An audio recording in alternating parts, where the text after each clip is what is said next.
Wanted to make this video real quick. Hope you can hear me. But basically, this is a service call to a job that was suspected to be under warranty. And what we got is an AC condensing unit that is said to have no voltage by the AC technician. So they assumed that we did something wrong, or at least want us to think we did something wrong with regard to the AC circuit. And it's been about a year since it's been installed, so it was working correctly for a year, and then now apparently there's issues, so the GC thought maybe there was a bad breaker that needed replaced, and it's actually not the breaker. So I wanted to show you real quick what has happened. Now, first thing you're probably noticing is this plumber's pipe being used as a conduit that doesn't even extend to grade, and it's not an actual approved wiring method. And the Romex going under the ground is actually not rated to be in the ground like that, so that's an issue. I already had this cover off, so the screws are out. But what I want to show you, what happened since we were last here, is this panel was slammed full with breakers, no extra spaces. So we had these 2-pole breakers here, and this used to be taken up by another 30, which fed the condensing unit.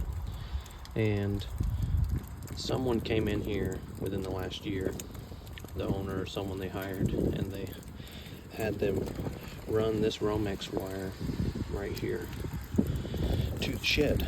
And there you can see the trench marks going to the shed. But basically,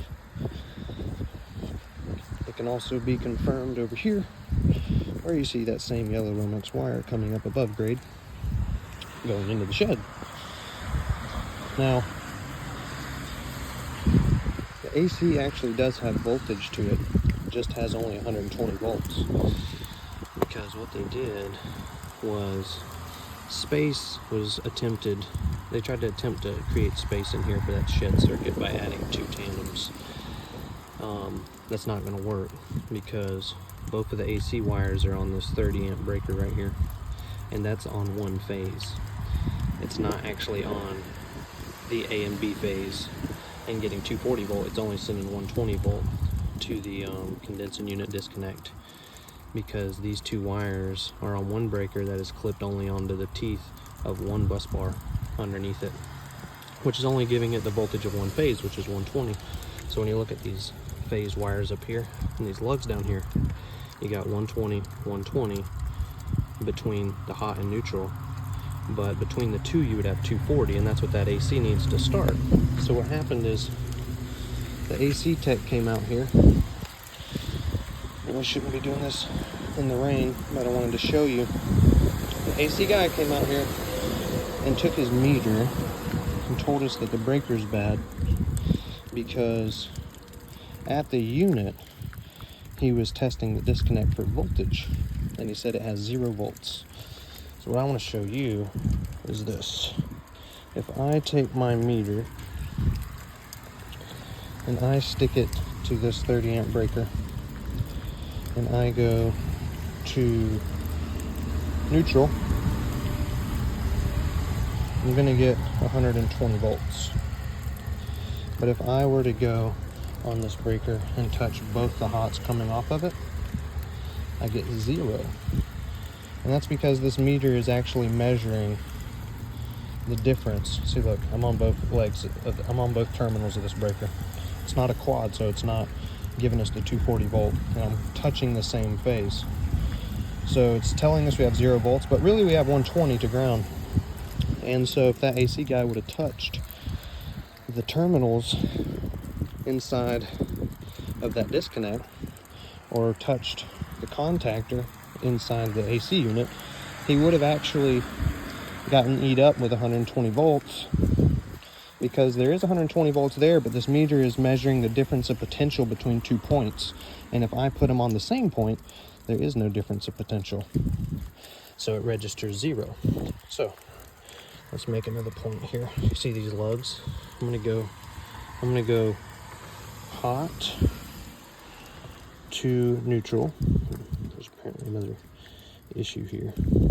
But look, hot to neutral on that lug, 120 volts. I'm gonna go hot to neutral on the other phase, 120 volts. But if I go hot to hot,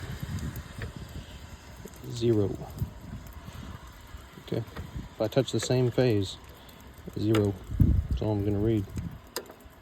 There it is right there. 0. Let's see. 0. Okay. Now, every now and then you saw that registering 26 volts. It's a different issue there, but I wanted to show you that. So just because your meter shows you 0 volts doesn't mean you have 0 volts. People tend to run into this problem on switches as well. You know, you're trying to test. If you got a single pole switch and you try to put your leads between the contacts of an open single pole switch and you touch hot terminal and the switch leg terminal, it's going to read you 0 volts. But it's not that it's safe to touch and that there's 0 volts. You need to go between whatever you're trying to test and a neutral or ground terminal to see what the voltage is at that particular point, so that you can isolate that particular point and test the difference of potential and keep yourself safe. So I wanted to show you that.